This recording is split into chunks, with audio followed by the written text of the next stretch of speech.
Dieu bénit notre maman richement. Nous continuons par remercier notre Dieu Tout-Puissant. Celui qui a permis que nous prenions part à la fête de cette année.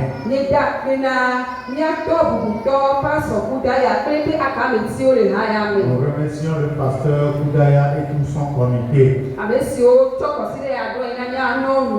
qui nous ont consacré cette semaine. Pour que les femmes puissent bien développer leur thème. Nous n'oublions pas les responsables nationaux des femmes. À leur tête, notre maman Koudaya. Que Dieu les bénisse abondamment. Pour ce thème précieux qu'on nous a donné. Les responsables des femmes dans cette église, nous les remercions. Elles qui nous ont donné l'opportunité pour que le Seigneur passe par nous pour s'adresser à son peuple ce matin. Continuons par remercier toute l'église, surtout ceux qui ont pris part aux rencontres dans la semaine. Que Dieu vous bénisse abondamment. Amen. Amen. Notre thème cette année dit Femme chrétienne, ouvre les yeux, vois et sois vigilante. Cela est sorti de Matthieu chapitre 24, verset 25 à 29. Et dans toute la semaine, depuis lundi, nous sommes dans divers enseignements. Lundi, il y avait jeûne et prière. L'Éternel nous a rappelé qu'en réalité, il est notre berger. Il s'intéresse à nous en toutes choses. Selon Psaume 23. Nous allons continuer le mardi dans la soirée avec l'enseignement que nous avons reçu. Cet enseignement nous disait nous que la sous allée cesserait. Dans Apocalypse 3:11, nous avons vu que le Seigneur Jésus-Christ qui est notre Seigneur et la parole, il constitue ce que nous avons. Et nous devons le tenir ferme pour que cela ne tombe pas de nos mains.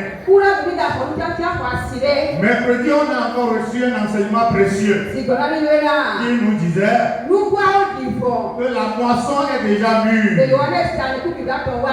Selon Jean chapitre 4 verset 35. Notre Seigneur Jésus nous envoie dans le champ d'apporter la bonne nouvelle au cœur blessé. Ceux qui ont soif de la bonne nouvelle. Jeudi encore nous avons reçu un enseignement. Il nous dit femme chrétienne, brille là où Dieu t'a placé. Selon Matthieu 6 verset 16 à 18. Nous devons être la lumière du monde et le sel de la terre. Et on nous a donné beaucoup d'explications concernant.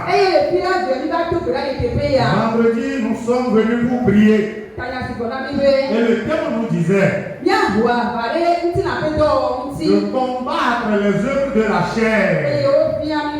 On nous a appris qu'il y a conflit entre la chair et l'esprit.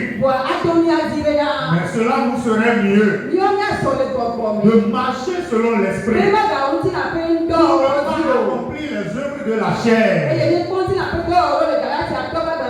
Et nous avons dit que les œuvres de la chair sont manifestes dans Galates chapitre 5 à partir du verset 16. 19 à 21. Et cela nous revient de haïr, d'abandonner ces œuvres de la chair. Alléluia. Amen.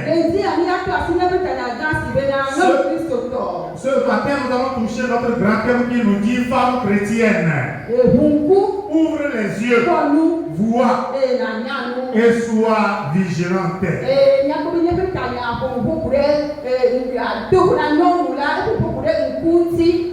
mis à part la femme, notre thème parle des yeux.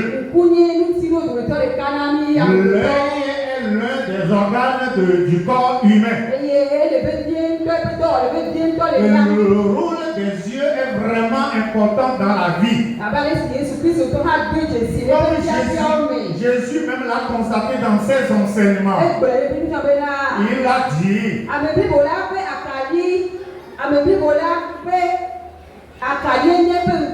que la lampe de tout le corps est l'œil.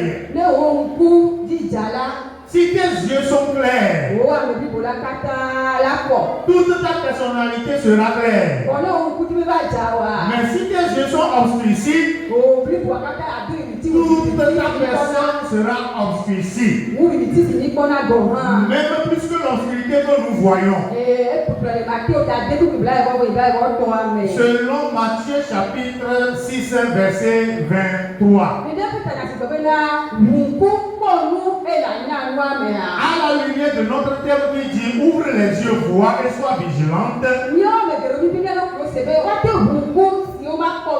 Bon nombre de personnes parmi nous se posent la question, est-ce qu'on peut ouvrir les yeux sans voir? Parce que chez certains parmi nous, quand l'œil est ouvert, c'est qu'on voit.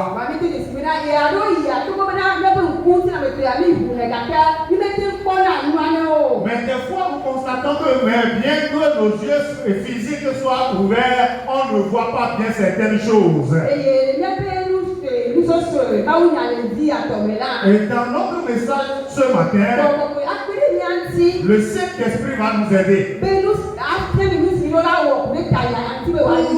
apprendre ce que nous devons faire pour que ce thème nous soit bénéfique. Amen. Amen. Nous allons lire Matthieu chapitre 24, versets 25 à 29. Matthieu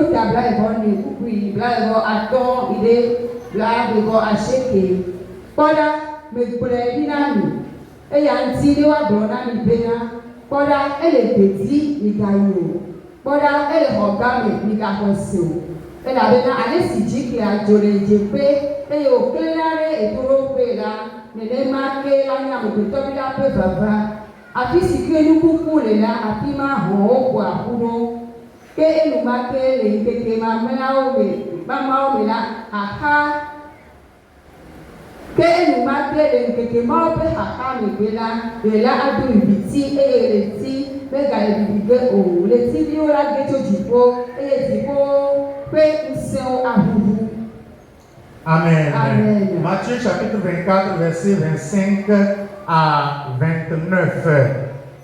Voici, je vous l'ai annoncé d'avance. Si donc on vous dit, voici il est dans le désert, n'y allez pas. Voici il est dans les chambres, ne le croyez pas. Car comme l'éclair part de l'Orient et se montre jusqu'en Occident, ainsi sera l'avènement du Fils de l'homme. À quelques lieues que sera le cadavre, là s'assembleront les aigles. Aussitôt, après ces jours de détresse, le soleil s'obscurcira, la lune ne donnera plus de lumière, les étoiles tomberont du ciel et les puissances des cieux seront ébranlées. Amen. Amen. Selon ces versets que nous venons de lire, notre Seigneur Jésus-Christ exhorte ses disciples, avec nous qui le suivons aujourd'hui, concernant les choses qui vont se prévaloir dans les temps de la fin. Et il leur montre comment se comporter dans ces temps-là. Bien avant ces versets, il a parlé des signes de la fin des temps. il leur a dit, à la fin, on entendra des guerres et des cris de guerre. La famine va régner sur la terre. Les choses vont s'endurcir. Les tremblements de terre. Tout ce que toi et moi voyons dans ce monde aujourd'hui, au moment où nos yeux sont ouverts, ce sont des choses que le Seigneur avait prédit par le passé. Que ces choses vont avoir lieu. Et il a appris aux siens. En réalité, si toi et moi ouvrons les yeux aujourd'hui, nous allons observer ce qui se passe dans le monde. Tout le monde crie que les choses sont difficiles. Ce n'est pas quelqu'un qui viendra te le dire. De la même manière, l'apôtre Paul a exhorté Timothée en lui disant dans 1 Timothée chapitre 2 verset 1 à 5 que dans les temps de la fin, il y aura des temps mauvais. Les gens seront égoïstes, aimant l'argent. Ceux qui ne vont plus accorder l'intérêt à l'adoration de Dieu. Des orgueilleux. Et tant d'autres que nous connaissons. En réalité, ce matin, dans l'école de dimanche, quelqu'un avait posé la question. C'est vrai que chaque fois nous apprenons de grandes choses. Mais que nous constatons ces mêmes choses au milieu de nous. Que chacun poursuit son propre gain. Mais si nous observons l'église primitive dans le livre des Actes, toi et moi le lisons très bien. Et nous avons vu comment ils étaient. Mais nous de nos jours, nous voyons la manière dont nous nous comportons aussi. Ce qui va nous attester qu'en réalité nous sommes dans les temps de la fin. Si nous ouvrons encore les yeux, nous allons voir que l'apostasie règne dans toutes les églises. On ne fait que constater l'apostasie dans les églises de Dieu. Bon nombre parmi nous sommes déjà affaiblis. Nous sommes là seulement. Pourquoi on ne nous pose pas la question pourquoi tu n'es pas venu, on ne t'a pas vu, c'est pourquoi certains viennent. Cela confirme aussi que si nous constatons toutes ces choses dans l'église de Dieu, ça veut dire que l'église s'en va quelque part. Mais nous allons poser cette question. Pourquoi on nous a avertis? Et ces choses se passent aujourd'hui. Et que cela ne nous dit rien. Cela ne fait rien dans nos cœurs. Alléluia. Amen. C'est ce que craignait notre maître. C'est il nous a avertis. Aujourd'hui, nous allons constater que nous, les chrétiens, nous voyons comme si c'est nous-mêmes qui allons solutionner nos problèmes. Dans nos problèmes, nous n'avons plus nos regards sur notre Seigneur. Nous pensons en nous-mêmes qu'en toute chose, c'est nous-mêmes qui allons déployer notre force, notre pouvoir. On ne recherche pas le Saint-Esprit.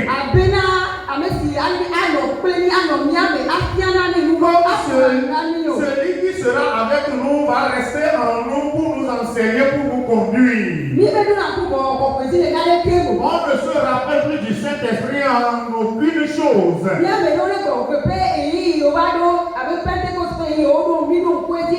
On Pour certains, lors de la célébration de la Pentecôte, quand on se rappelle du Saint-Esprit, c'est fini.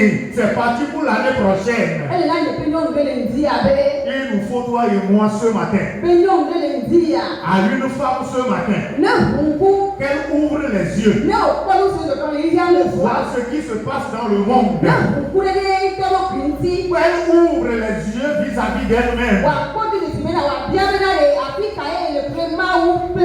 Se poser la question où est-ce qu'elle se trouve vis-à-vis de la parole de Dieu. Pour reconnaître cette faiblesse devant Dieu. Et demander à cet esprit de Dieu de venir l'aider et de le fortifier. Je crois que cela fera du bien à toutes les femmes. Et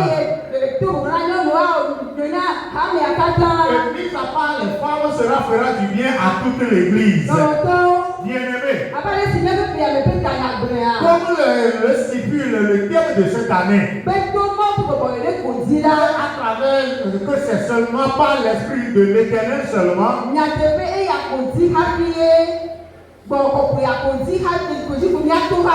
c'est vrai que c'est seulement par le Saint-Esprit que nous allons passer afin que nos yeux soient totalement éclairés dans cette vie.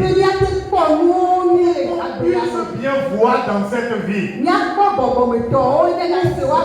les choses même spirituelles et bien les comprendre. Et que nos yeux soient sur les choses physiques pour qu'on puisse penser-y. Alléluia. Amen. Et il y a un ancêtre dans la Bible qui est appelé Étienne.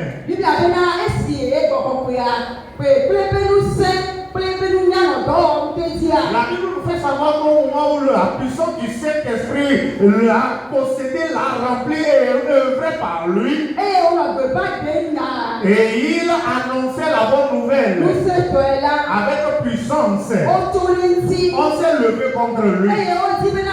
On a voulu le tuer, ôter sa vie, et on a menti dans son compte.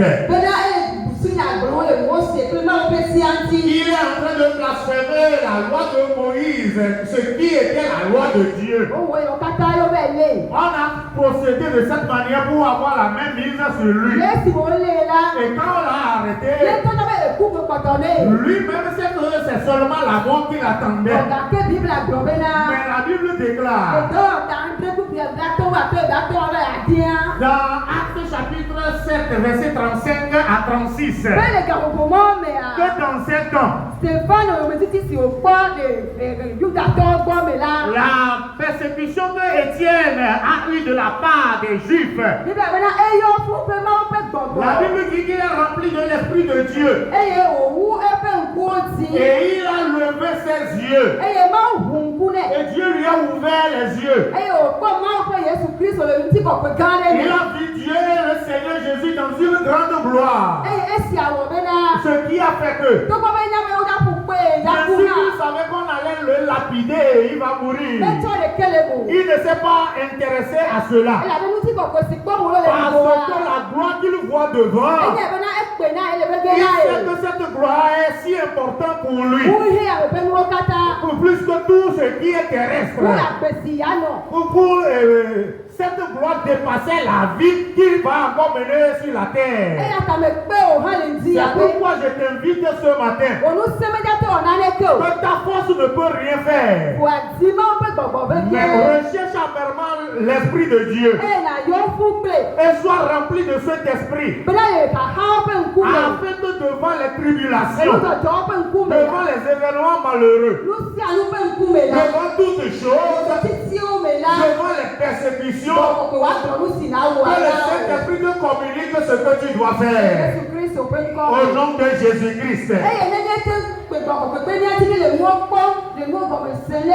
si le Saint-Esprit nous arrive et nous aide à arriver ainsi à comprendre les choses, à bien les voir, cela va nous aider à être vigilants à tout moment pour l'avènement du Seigneur. Parce que Matthieu 24, verset 36 dit concernant le jour et l'heure, personne ne le sait. Sinon le Père seul. Ce serait en vain de faire toutes ces choses sur la terre. Dis que nous sommes membres et femmes de l'église ADI. Et un jour quand on va quitter cette terre, notre maître ne va pas nous connaître. Alléluia. Amen. Je crois qu'une femme est en train de comprendre quelque chose ce matin. Elle est en train de prendre une décision.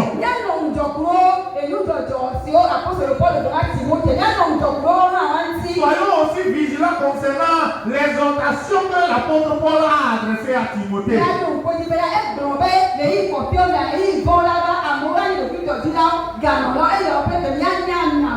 Rappelons-nous que l'apôtre a dit à son fils spirituel que dans les derniers jours, les gens seront égoïstes, les gens vont aimer l'argent et tant d'autres choses. Et si nous sommes vigilants dans ces choses, cela va nous aider. Même si quelqu'un pratique ou bien quelqu'un se laisse à ces choses à nos côtés, cela ne va pas nous influencer négativement. Mais plutôt nous allons vite nous réveiller pour savoir que l'heure du Seigneur est à son terme. Oui, toutes ces pratiques. Et ne pas faire la compagnie de ces gens de personnes qui pratiquent ces choses. Parce que c'est ce que la Bible nous dit. Nous allons continuer par dire.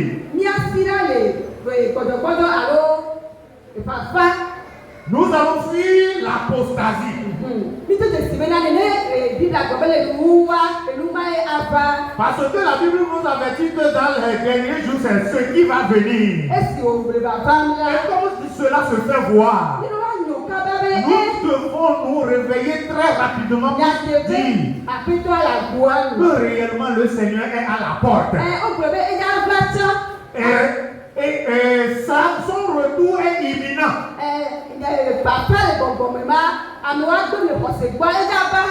Cette apostasie, le refroidissement spirituel se fera voir tout écoute. Mais on ne nous l'a pas dit pour que nous soyons ceux qui vont se refroidir.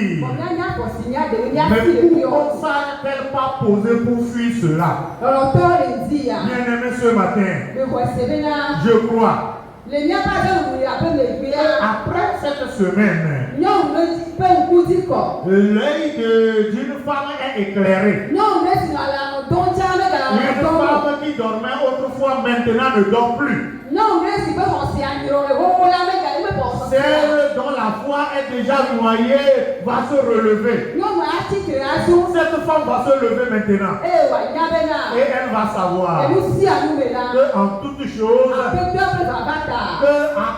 à cause de l'avènement du Seigneur, qu'elle doit être vigilante. Elle doit être sobre. Que Dieu nous bénisse. Qu'on soit unis avec le Saint-Esprit. Il va nous révéler continuellement les choses cachées. Et qui va nous fortifier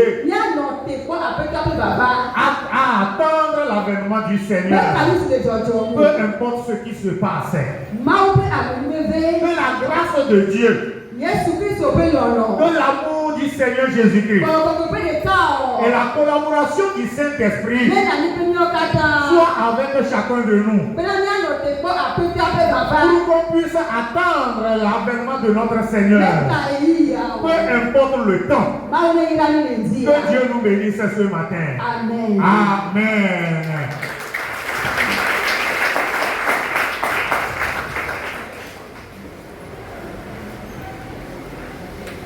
Qui a compris quelque chose. Ici, ce n'est pas un message qui est adressé aux femmes, mais c'est un message qui est adressé à tout le monde.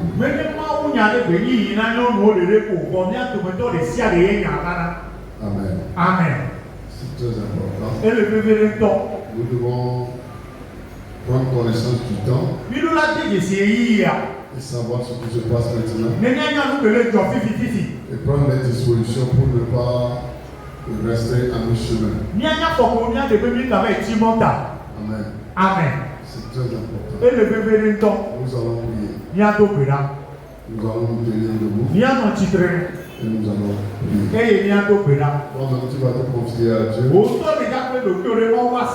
Tu sais qui tu es encore maintenant. Tu sais l'état où tu es. Si tu es froid, tu le sais. Mais si tu es chaud, tu le sais aussi. Donc, nous allons nous confier à Dieu. Qui es-tu maintenant? As-tu la chaleur ou bien le bois?